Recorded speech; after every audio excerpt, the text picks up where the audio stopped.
Chapter 291. 291 Aria. The brightly shining woman looked at the person who had just shouted at her from one of the floor grates of the outer city. It was Winter. Right now, Winter was pointing at the shaking building that was Dark Dream.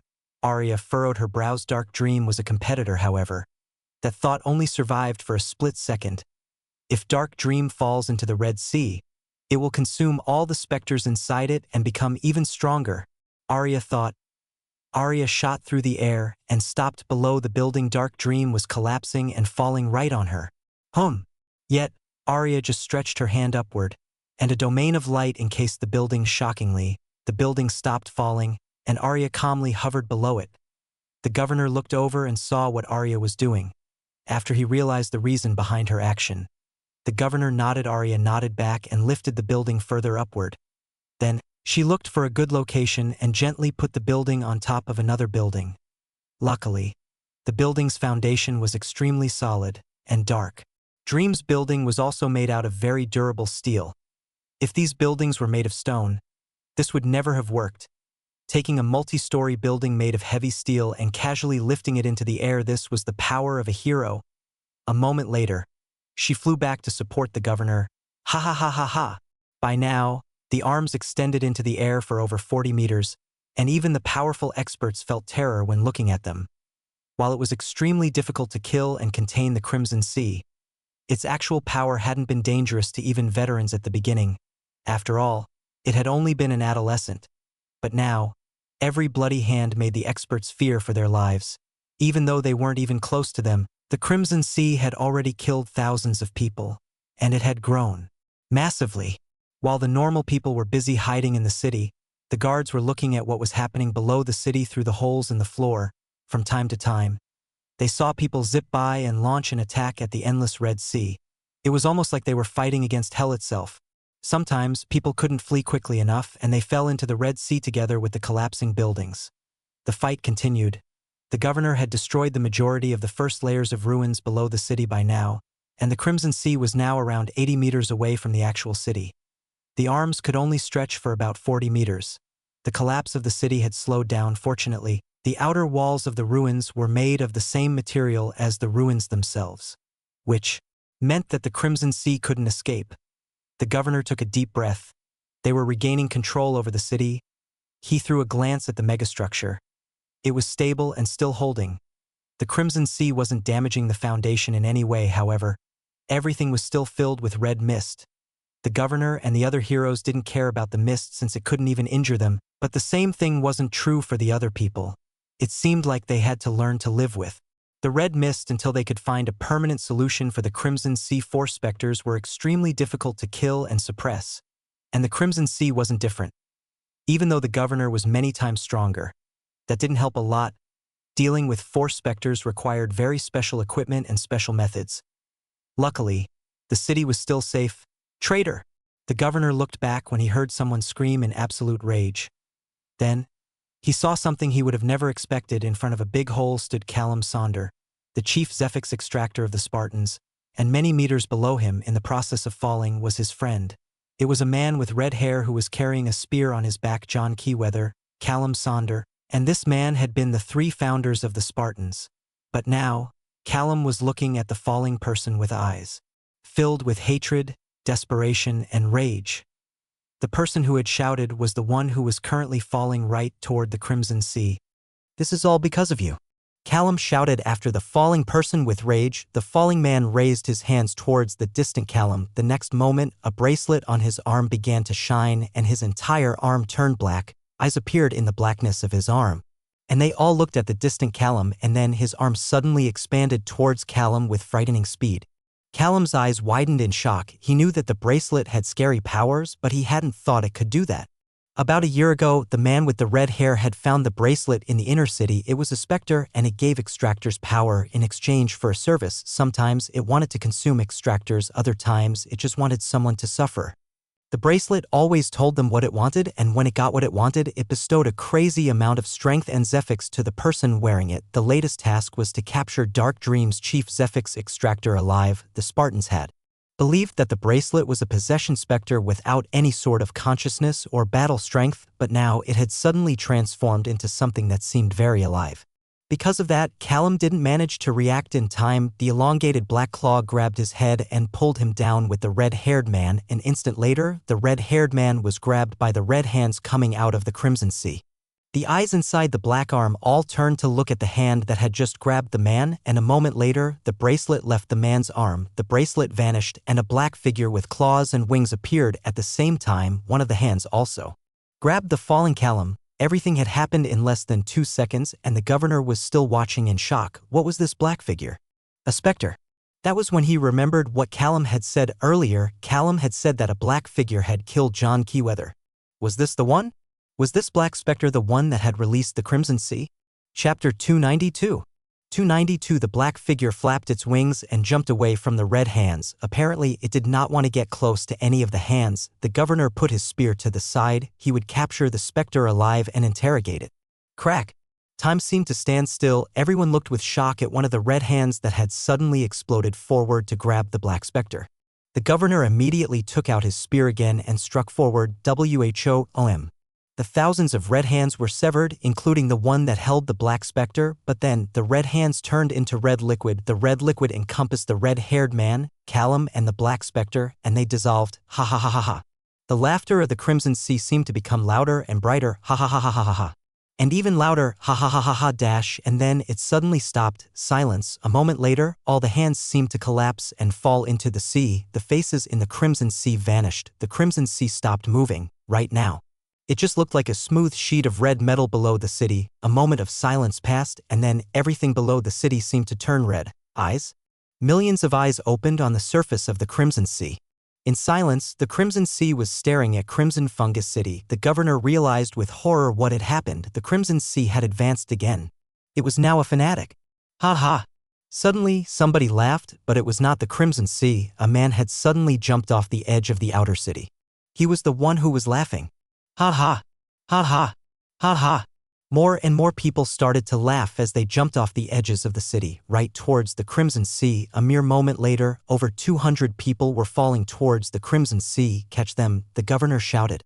The governor and the other heroes quickly grabbed as many people as they could, but they could only hold so many people at once. On top of that, they couldn't accelerate or decelerate quickly since the G-forces would kill the people. In the end, the majority of people landed. In the Crimson Sea, every person perfectly landed in the middle of one of the eyes. It has the ability to control minds now. Do not look into the eyes. Arya Light shouted at the people of the city.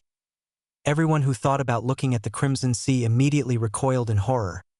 They didn't dare to look at what was going on beneath them anymore. Suddenly, the millions of eyes gathered together into 100 huge eyes, every eye nearly 100 meters wide. Luckily, none of the normal people were watching anymore, and the power of the Crimson Sea didn't seem to work without eye contact. Ha ha ha! The governor felt the hair on his neck stand up as he heard laughter from close by. Then, he watched for experts jumping towards the Crimson Sea. For a moment, the governor couldn't believe what he was seeing. The Crimson Sea could even manipulate experts.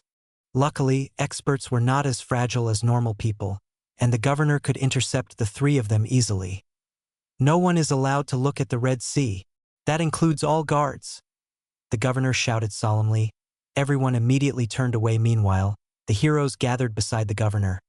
All 5 of them were hovering between the city and the Crimson Sea. Luckily, as heroes, they were far more powerful than the Crimson Sea.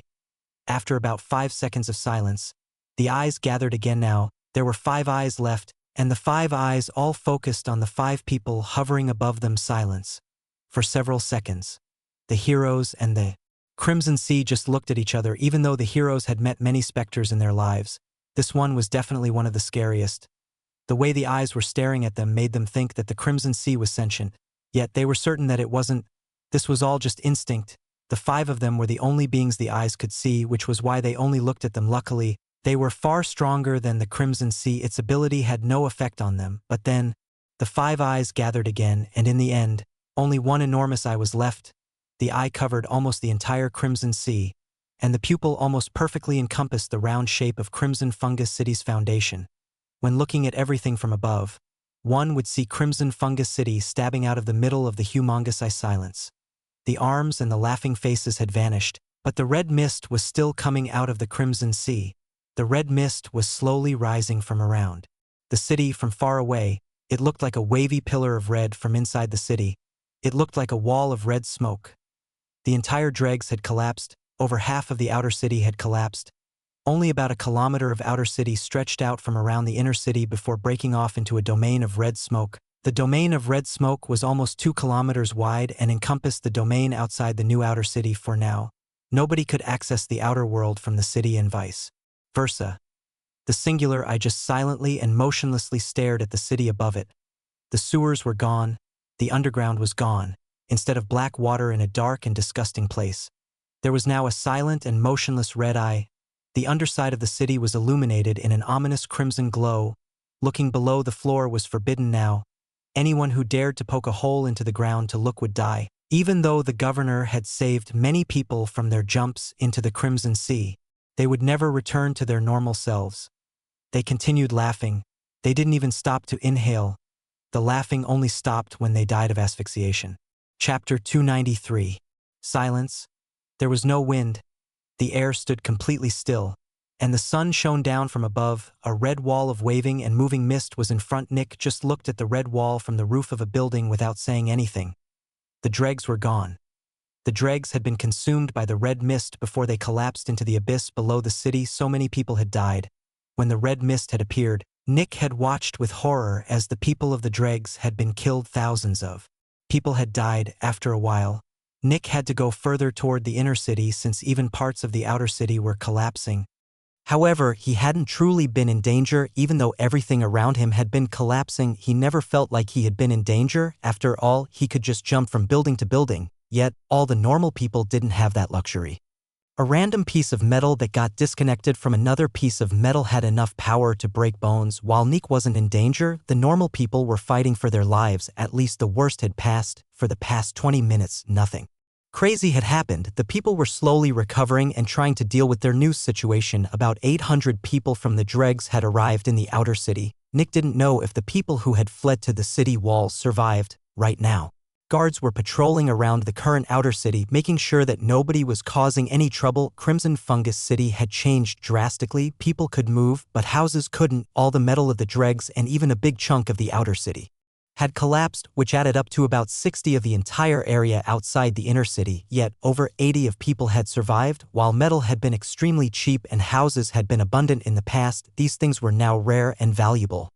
Almost all the houses in the outer city were already occupied. Together with the displaced people from the collapsed outer city, there were now around 2,000 people without a home. The people in the dregs had lived a brutal and cutthroat lifestyle, but they hadn't been homeless. Things were different now. Groups upon groups of refugees were scattered across the outer city now. Their future looked bleak. Nick had already seen Nurse Alice more than once today. The last 2 hours replayed in Nick's head again and again. He had infiltrated the Spartans and had dealt them tremendous damage. Then he had freed an adolescent Force Spectre. Sure, it was difficult to capture a Force Spectre, but this one had just been an adolescent. As soon as the Force Spectre broke out of the building, tons of powerful guards would suppress it. What could an adolescent do against 50 veterans and over 10 experts? And sure enough, Nick hadn't seen anything major happen in over 20 minutes. He had even had enough time to change his clothing and to deliver the Shadow Shroud to Winter in Dark Dream. After that, he had just come out to relax, and then all of this happened. In the beginning, Nick hadn't even been sure if this was truly the doing of that red specter he had let out. Only when he had looked at the hands and the faces of the red abyss did he truly realize that this was the doing of the specter he had released. But how? It was only an adolescent.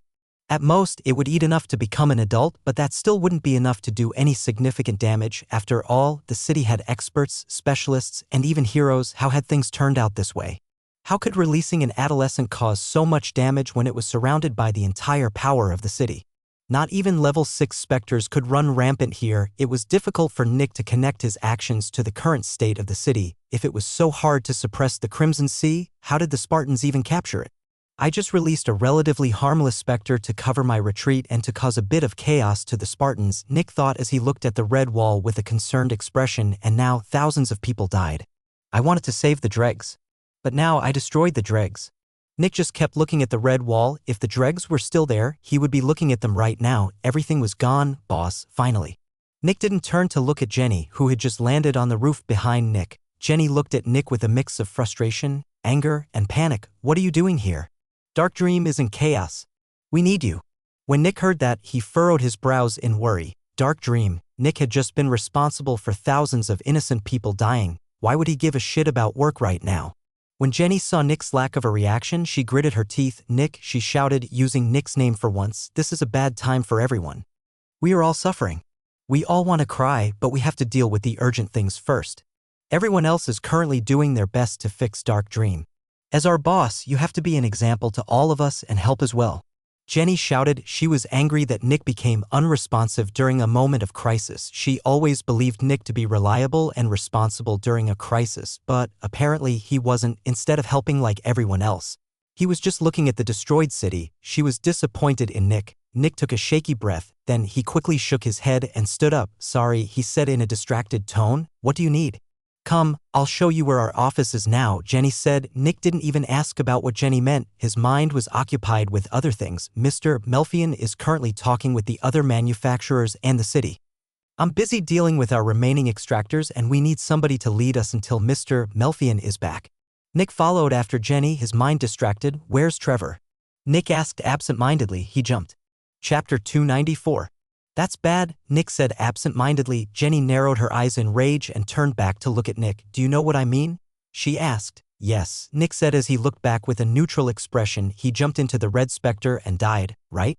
Jenny's eyes became filled with fury, but instead of saying anything, she just kept quiet and continued going towards Dark Dream's new location. Jenny had known Nick for over 4 years now, and she had always believed him to be reliable, dependable, nice, and empathetic, yet people only showed their true selves when they were in desperation. A loving mother might hold her child in front of her when a threat appeared. A strong man might run away and leave his family behind. A strict mother might protect her child with her own body. A weak man might fight a seemingly immortal foe to buy time for his friends and family. And Nick? He was always nice, strong, and dependable, but as soon as things became terrible, he just wallowed in self-pity, and when one of his closest friends died, he just gave a nonchalant response like he had just been told about the weather tomorrow. Jenny had believed that Nick cared about them, but obviously he didn't. She thought that Nick was different from all the other manufacturers. In her career, she had heard a lot about other manufacturers, and she always despised how cold and apathetic they were. She had always been happy that Dark Dream was different, but now she only felt like a clown. Different? Of course not. Dark Dream was just like all the other manufacturers. They were only interested in profits. Maybe she should reconsider the offers from other manufacturers she had declined in the past. Nick silently followed Jenny for a bit. Eventually, the two of them arrived near the inner city. Dark Dream's building was sitting on top of 3 other buildings, and it was currently leaning against the megastructure. Luckily, containment units didn't break easily, and Arya had been careful when putting down the building. In front of the building was a group of people. There were 13 extractors and around 20 normal people. I gathered all the extractors, Jenny told Nick in a professional tone. There might be more that survived, but these are the only ones we could find. 13. There used to be 24 in Dark Dream. Nick absent-mindedly looked at the people. A lot of the people he was familiar with weren't there. For example, Jonathan and Cryan were missing, yet Nick just didn't think about them. How were they any different from the thousands of other people he had just killed?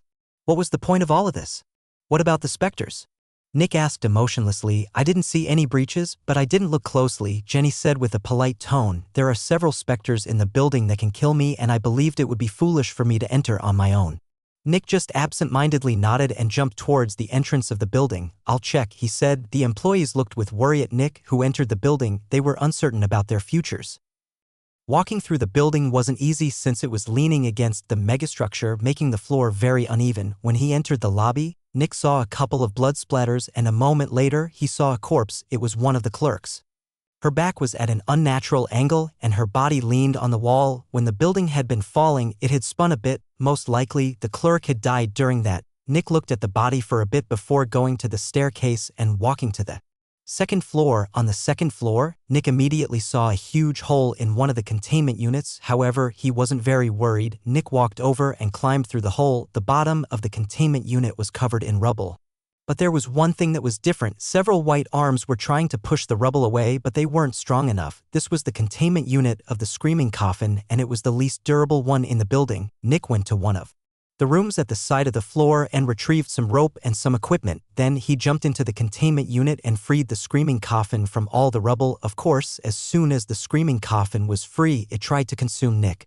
Nick just tore all its arms out and put plenty of rope around it. Finally, Nick just put the screaming coffin on his back and carried it like a backpack. Next, Nick entered one of the other containment units and checked for holes. Luckily, there were none. The only thing he found was a pair of glasses lying in the corner of the containment unit, which was to be expected. The can's containment unit also didn't have any issues. The dung heap was quite upset and sloshing around. But there were also no holes there. After that, Nick went to the third floor. The floor was covered in blood. The distant wailing of a woman echoed throughout the floor. The next moment, Nick could see a white silhouette slowly coming from around the corner. It was a bleeding woman, and she seemed quite upset. Nick just walked towards her calmly. "Did your home break?" Nick asked. The bleeding lady just looked at the floor, still crying. "Let me see," Nick said. Then, Nick went to the bleeding lady's containment unit, and sure enough, one of the support beams had rammed through the walls of the containment unit. "Ah, I see," Nick said. Then he walked to another one and pressed a couple of buttons on the console. "This will be a bit loud, don't worry, it's supposed to be this loud." Nick pressed one button and the entire floor started to resound with a loud alarm. The bleeding lady seemed to get more agitated, but Nick just looked at the containment unit that was slowly opening. A bit later, the containment unit opened. And Nick pointed inside. "Here you go, you can paint it red if you want," Nick said. The bleeding lady just shook a bit, and then she slowly walked into the new containment unit. A moment later, Nick just closed the containment unit again and resumed his tour. Chapter 295.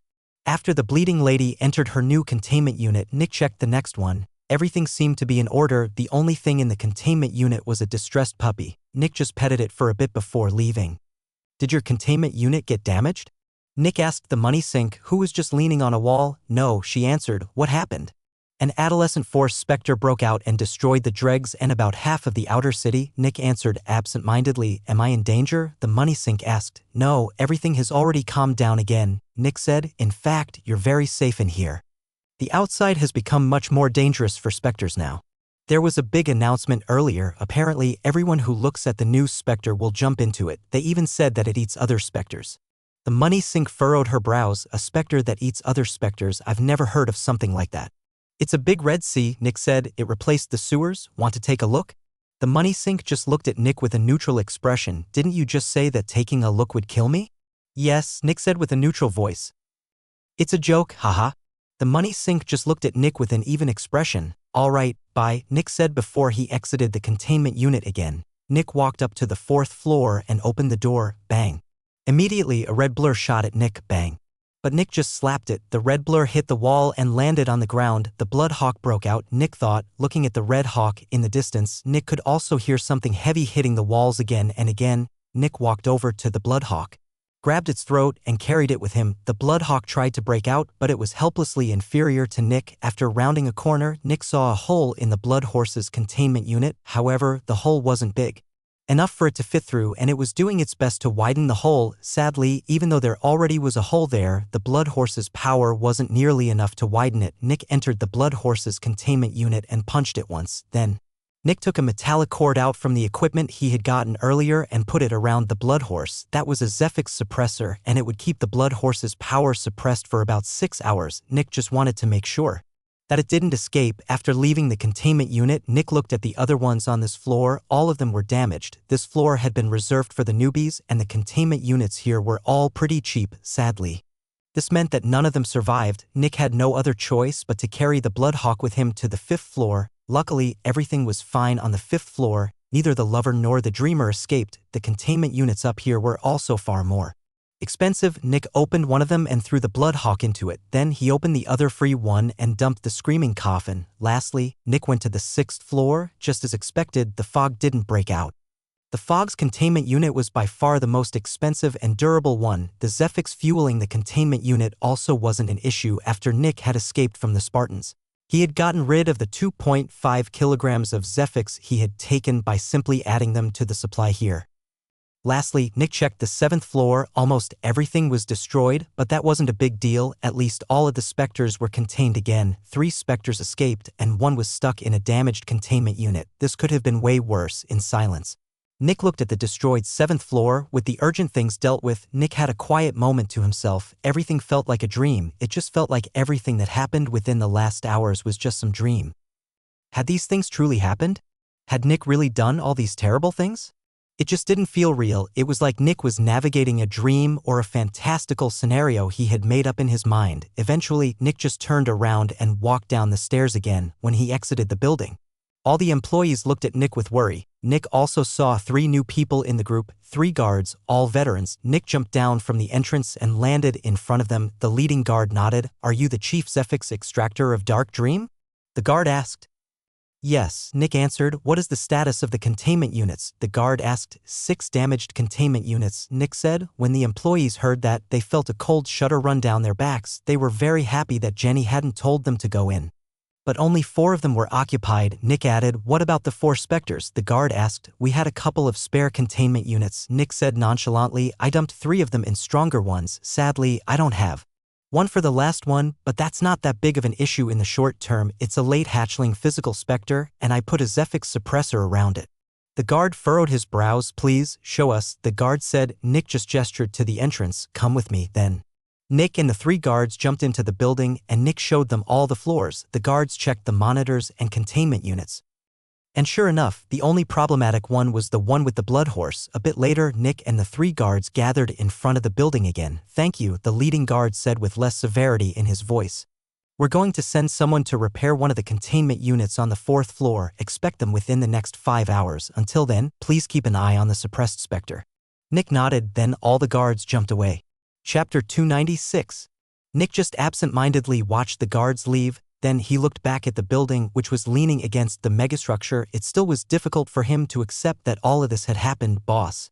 Nick looked back at his employees. "Right, I should probably give some orders," Nick thought. "Take the next day off," Nick said. "You can come back the day after tomorrow during the morning. I will tell you what to do then." Most of the people thanked Nick and quickly ran away. Almost all of them had some loved ones, and they were quite worried about them. The only reason why they had even showed up was to make sure that they still had a job and that the specters didn't escape. Jenny threw a neutral glance at Nick before she also left. After some time, Nick was left alone. For a couple of minutes, Nick just aimlessly stood in the middle of the street, looking around. Eventually, he jumped to the entrance of Dark Dream's building again and sat down. The building was tilted by about 20, which made it a bit awkward sitting there, but Nick didn't care. He just looked at the city from his elevated position. The city's atmosphere had changed so much. The feeling the old city gave people was one of hidden and distant danger. Now, it gave a feeling of immediate threat and danger. The main contributor was the red mist surrounding the city like a wall. Over half an hour had passed since the incident, and the people were slowly coming to terms with their new situation. Slowly, the shocked silence turned into heartbroken crying and aggressive shouting. The refugees were crying in desperation, and the people who were living here were slowly starting to shout in anger. They wouldn't share their houses with these dirty people. Of course, there were also some people who wanted to help everyone, but those people were in the minority. As more minutes passed, one scuffle after the other broke out. People were blaming each other when humans felt like something unjust happened to them. They very quickly tried to find someone that they could blame for this injustice. Sadly, nobody in the outer city knew what had happened yet. "I know whom they can blame," Nick thought with self-ridicule. For a while, Nick just sat there.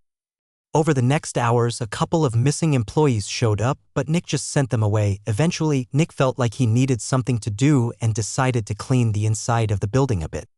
His first order of business was to feed the clerk's corpse to the screaming coffin. After that, Nick grabbed the biggest pieces of rubble and moved them out of the building. Of course, cleaning the entire building was way too big of a task, and he barely made any progress over several hours by now. A huge pile of debris had gathered below the building's entrance, but Nick just felt like the rubble inside the building was endless. While Nick was cleaning the building, he constantly thought about the city, but it still didn't feel real. At some point, Nick saw a couple of people waiting in front of the entrance. They were the people sent to repair one of the containment units. Nick brought them in and showed them the 4th floor. After a while, the people decided to repair one of the unoccupied containment units. Over the next hours, the people managed to repair it, and Nick transported the blood horse into the repaired containment unit. With that, all the specters were officially contained again. The repair people left, and Nick was left alone again. By now, it was already morning again. Nick was still cleaning the building at 8 a.m. One of Winter's people showed up to tell Nick that Winter was still stuck in meetings. Apparently, he was talking to a crazy number of people because of many different things. Nick gave the man a rundown of what had happened in Dark Dream, and the guy left to tell Winter more hours passed, and Nick was still busy cleaning the building. He didn't drink, eat, or sleep. He was just cleaning the building absent-mindedly. At 12 p.m., one of Winter's people showed up again with a message. Sir says that he has done his best, but he couldn't get an exception for you? The man said, exception for what? Nick asked. The man looked a bit surprised about that question. The Undercity work? The man said, Sir didn't get an exception for you, but you only have to do it once compared to all the other Zephyx extractors. Sir has already dealt with the matter of security for the company. When the guards come to take you, just follow their orders. You don't have to worry about Dark Dream. Sir also said that he will contact you personally when he finds the time. He also told me to tell you that you shouldn't do anything drastic, and that the only reason why he could talk with so many people in such a short time was that he trusts you with Dark Dream in his absence. Nick's expression turned a bit uncomfortable. Thanks, Nick said.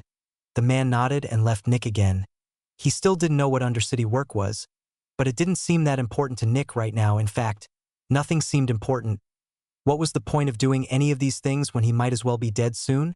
Whenever Nick thought about the fact that the state of the city was his fault, he felt a deep feeling of foreboding.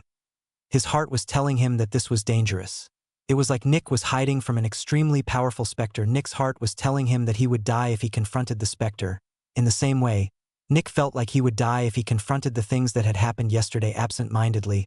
His mind went out to the foreign ball of Zephyx in his neck. The dangerous and explosive warmth of the foreign Zephyx calmed Nick down if he just touched it, if he just moved it a bit.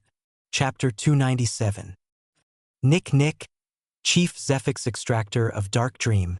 Two veterans working for the city arrived in front of Dark Dream and confronted Nick when he brought out yet another piece of rubble. Yes, that's me, Nick said neutrally. One of the guards handed over a sheet of paper, and Nick read through it. It was a written order signed by the governor. Nick was ordered to contact the guards at the southern entrance of the inner city at 6 p.m. Today, he was ordered to work one shift in the Undercity. Nick looked at the clock and realized that it was already 5:30 p.m. We will watch over the company in your absence, one of the guards said with annoyance. Obviously, he wasn't happy that he had to stand guard in front of Dark Dream for a couple of hours. Nick put the sheet of paper into one of his pockets and nodded. Then, I will be going now. The two guards didn't say anything and just went to the entrance of Dark Dream. Nick still didn't know what Undercity work was supposed to be, but he also didn't care that much about it. He didn't wait and immediately went to the southern entrance of the inner city. As Nick traveled through the streets, he saw many people sitting outside. They were refugees, and they had lost everything. Nick also saw a ridiculous number of guards. He guessed that the governor had probably ordered all the guards to work overtime during this moment of crisis. Many of the people were walking through the streets in groups, and they were constantly throwing suspicious glances at the people sitting in the streets.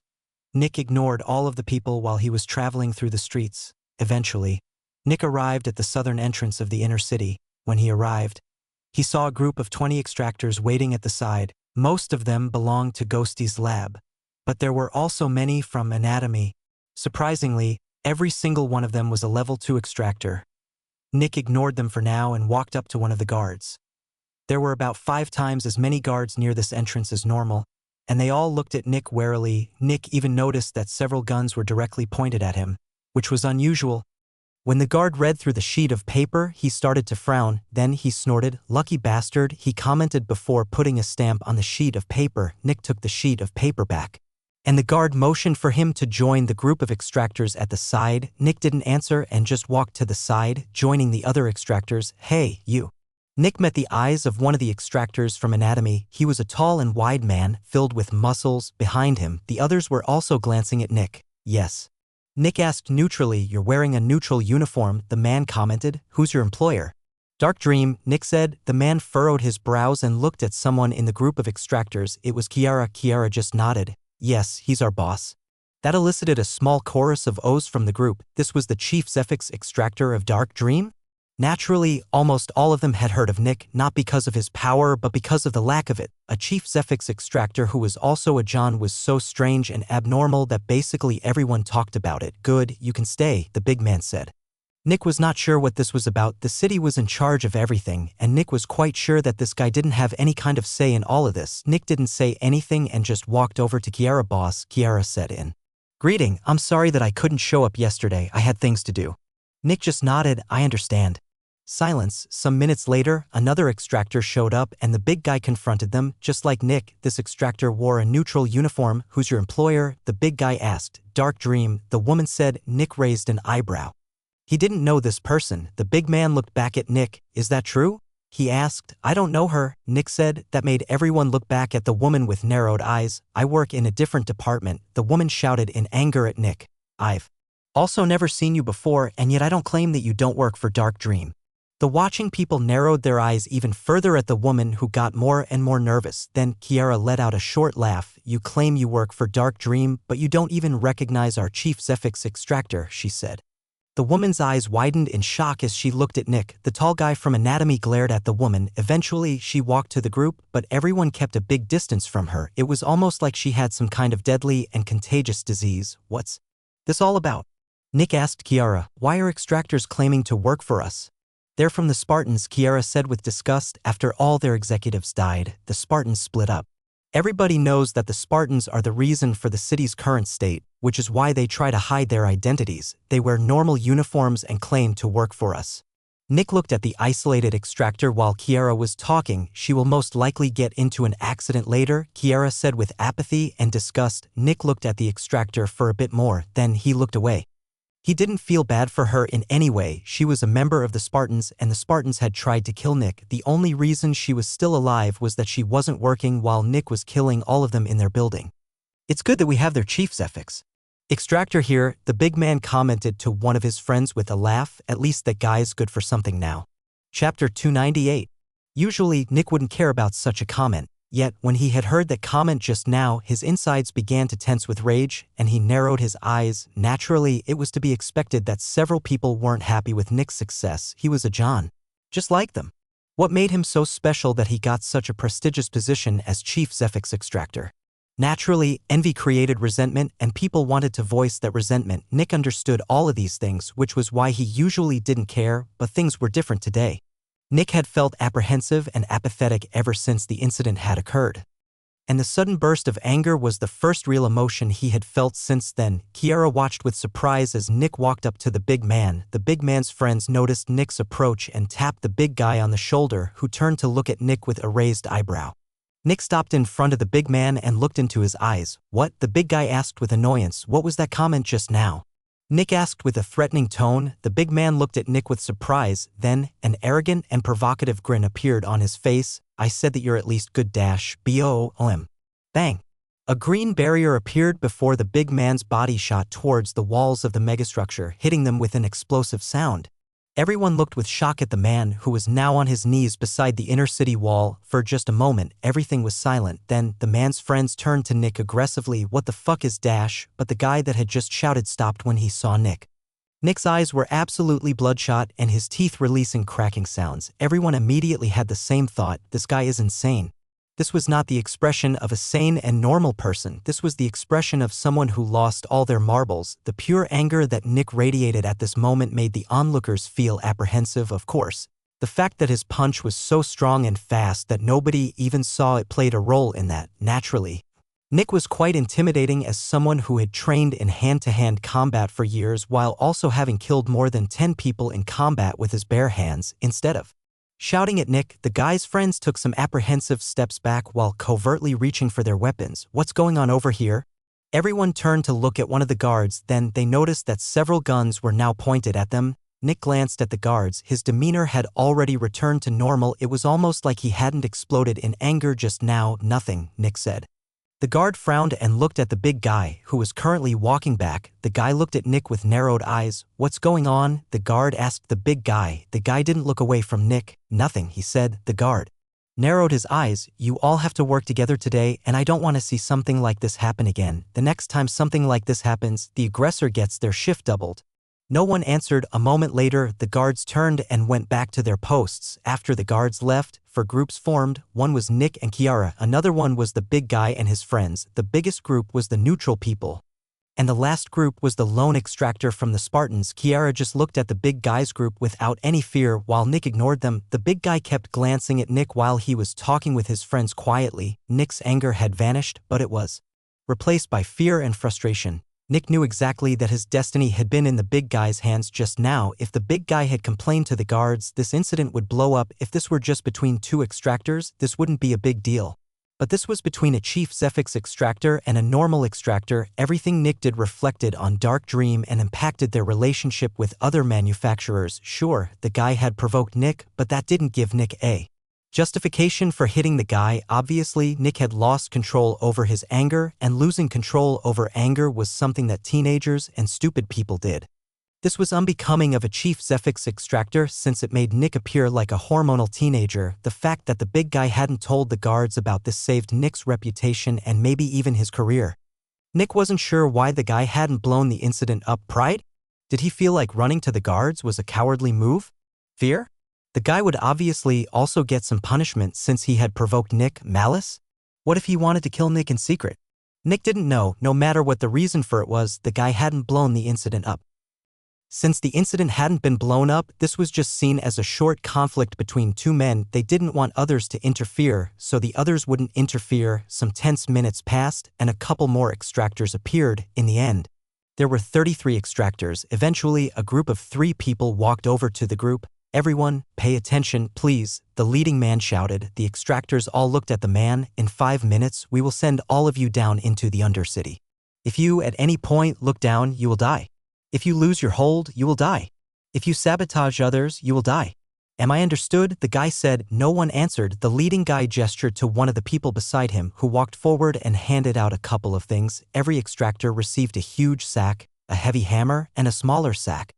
The small sack was filled with nails, and the big sack was filled with grips that could be nailed into walls. For the next 4 hours, your job is to nail these grips into the underside of the city. Chapter 299. Nick finally found out what Undercity work was, so it was putting grips onto the underside of the city. The more Nick thought about it, the more sense it actually made. They would need to expand the city again at some point. And they couldn't just attach a single layer of steel. That would be far too unstable. The floor of the outer city was made of 3 layers, and all 3 layers added together were about a meter thick. The upper layer was made of the big metal plates that the people walked on. The middle layer was made of big and robust steel beams. The lower layer was made of the same metal plates as the upper layer. Originally, the entire floor of the outer city was made of these layers. But the floor of the dregs deteriorated over the years. Parts of the dregs had only had a single layer of metal plates and grates, but that didn't matter anymore. The dregs were destroyed. Another reason why the city might want some grips on the bottom of the city was that some people might be able to catch themselves if a part of the floor broke. They didn't need to be able to climb back up to survive. They just needed to hang on for a while so that other people could save them. Lastly, the stability of the city had changed. The inner city wasn't any more or less stable than before, but the same thing wasn't true for the outer city. In the past, many supporting pillars kept the outer city stable. Sadly, over 80 of them had vanished, which was one of the main reasons why so much of the city had collapsed. Most of the outer city was hanging onto the support of the inner city, and due to the lever principle, the further one went from the inner city, the more dangerous it got. How much strain did a metal plate put on the city's support when it was an entire kilometer away from the closest support? This meant that the city needed to create diagonal supporting beams. Those were beams that connected to the bottom of the big pillar and the underside of the city, but further away from the central support. Bridges used these kinds of support beams very often. The city was currently cut off from the outside world, and the first order of business was to re-establish the connection. To do that, the city needed to expand again, and to expand, the city needed more support, and that support needed to be constructed on the city's underside. And to start construction on the city's underside, people first needed to be able to traverse the underside, aka the grips. Everyone looked at the sacks they had received. Most of them had already known what waited for them, but there were still some open questions. Why are we being sent? One of the extractors asked with a bit of fear. Can't the normal people do this? The older man looked at the extractor neutrally. And how are the normal people supposed to survive the red mist? The extractor's eyes widened. He had completely forgotten about that. Right, the entire underside was covered in the thick red mist. And how are we supposed to survive that? The same extractor asked in fear. You have barriers, the man said calmly. If you don't have one, you can borrow a standard one with a 2:1 conversion rate. This is madness, the extractor shouted. Our barriers won't hold for several hours. Why aren't the veterans or experts doing this? An annoyed expression appeared on the older man's face. Because it's too dangerous, the man said. Silence. The faces of several extractors turned white. The older man gestured forward and all the guards pointed their guns at the extractors. These were not just normal guns. Additionally, even though a level 2 extractor could probably block over 5 shots with their barriers, the sheer number of guns ensured that they would die. The physical strength necessary to survive and work down there can only be achieved by level 2 extractors, the older man said. However, it's not truly safe. If a plate collapses, even a level 3 extractor will fall to their death. The older man didn't say anything else, but his unspoken message was clear. The level 2 extractors were not worth as much as level 3 extractors. Someone had to do it, and the Johns had been chosen for this job. The extractors obviously weren't happy, but the city didn't care about that. They had to work or they would be executed. Several more questions were asked by multiple people, but those mostly pertained to the undercity work. Eventually, all the questions had been answered, and the older man left after ordering his assistants to lead the extractors to their workplace. The assistants led the extractors through the entrance of the inner city. Naturally, the extractors followed without any complaints. The city was not messing around.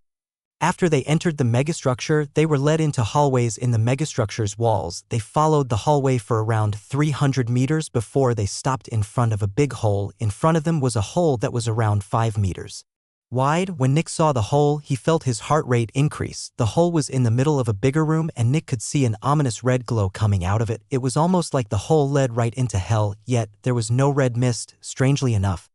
In the room were 3 guards, and all 3 of them wore the uniforms of veterans. The leading assistant told the extractors to follow him before he jumped into the hole. He also assured everyone that they were not in danger yet. Nick took a deep breath, and together with a couple other extractors, he jumped into the hole. Since the assistant had said that they were not in danger yet, Nick dared to look down. There was a metal plate about 5 meters below him, and everyone easily landed on it. Then Nick looked around.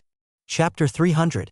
Nick had been below the city many times in the past, but he couldn't associate the sewers with what he was currently seeing. The group of extractors found themselves on a big platform which was directly attached to the megastructure's support. They were directly beside the humongous, chrome-like structure that supported the entire city. The platform they were standing on was made of metallic plates that extended to about a distance of 10 meters from the central support pillar, and from the looks of things, the platform completely surrounded the pillar, making it several kilometers long. When Nick looked to the outside, he saw a red world, but it looked quite different than the one Nick saw whenever he looked at the city's edge.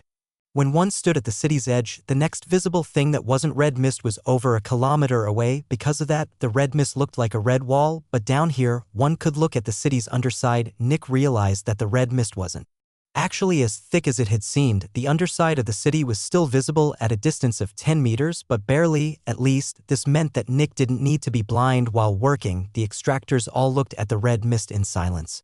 The mist was glowing crimson, and its luminescence changed from time to time. Sometimes it was brighter, sometimes it was not as bright. Look at the edge of the platform, the assistant said. Nick did just that. He noticed that the edge of the platform was actually about a meter higher than the place where Nick was currently standing. A couple of plates had been put on the edge of the platform, creating a small wall. We had to construct this divider because of the size of the Crimson Sea, the assistant said.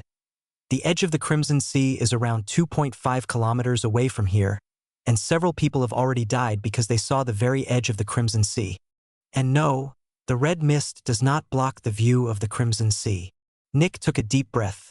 Right? A tall person might be able to view the Crimson Sea from this location if there were no divider. From now on, you can't be careless anymore, the assistant said with severity. If you see even a tiny part of the Crimson Sea below you, you will die. Don't even look forward since you might accidentally catch a glimpse of the Crimson Sea's edge. Keep your eyes locked onto the city's underside. We've already lost over 20 level 2 extractors to the Crimson Sea during construction. It would be for the best if you didn't join them, the assistant said. Naturally, the extractors were quite nervous. Any glance downward, even by accident, would kill them. They were terrified. Anthony Hawkins, one of the extractors, looked with confusion at the assistant, who had just called him by name. You start from here? the assistant said, pointing at a spot on the ceiling which already had 4 grips attached to it. The spot was about 2 meters away from a couple of grips leading into the red world. The 4 grips that were already attached were in a side-by-side position, creating 2 ladders that were offset. If one faced the ceiling while lying down, the first grip would be where one's left foot ended, the second one would be at the right knee, the third one would be at the left hip, the fourth one would be at the right chest. It was obvious that the extractors were supposed to continue this pattern. The extractor walked to the spot below the grips and gulped. "Don't start yet," the assistant said. "I will call the start and end of your shifts." After saying that, the assistant called out more names and pointed them toward more locations. "Nick, Nick," the assistant said as he pointed at 4 grips. Nick walked over and stopped below his assigned spot. The assistant continued assigning spots. "Ha ha ha ha ha." The extractors turned to the side when they heard a distant laugh. This kind of laughter was very familiar to them. All of them still remembered the cacophony of laughter from yesterday. Each time someone laughed, someone died. "If you were already working, you would all be dead," the assistant said. Nick's heart nearly stopped. Right? If he were already working on the city's underside, him turning his head to the right might have put the Crimson Sea into the right corner of his right eye. Ha ha ha ha. Ha ha ha ha. Ha ha ha ha. 3 more laughs came from the red world. "Laughter rarely occurs alone," the assistant said evenly. "Just like with you all, many people forget the danger, and when someone laughs, they turn to look in that direction. Whenever someone dies, between 1 and 4 others die as well." Silence. While the assistant continued assigning spots, Nick thought back to yesterday. It hadn't even been 24 hours since the incident. Nick remembered the red water that had come out of the containment unit's edges after he had grabbed the Zephyx containers. Sure, the red water was dangerous, but it was nothing compared to the endless terror that the current Crimson Sea instilled in the people. How could something this weak turn into something this terrifying in such a short amount of time? It just didn't feel real. "All right, get ready to start," the assistant said. Nick shook his head to get rid of the memories of yesterday and looked upward. Then he jumped and grabbed 2 of the grips with his hands. "Look at the grips and how they have been nailed into the metal," the assistant said. Nick did just that. Every grip had 4 huge nails going through them. Yet, the nails were not straight. There was 1 nail in each corner, and the nail was hammered into the wall in such a way that it diagonally pointed outwards. "We expect you to do it the same way. If you hammer the nails straight into the wall, the grip isn't nearly as stable." Then the assistant looked at the time, 5:23 p.m. "Your shift starts now."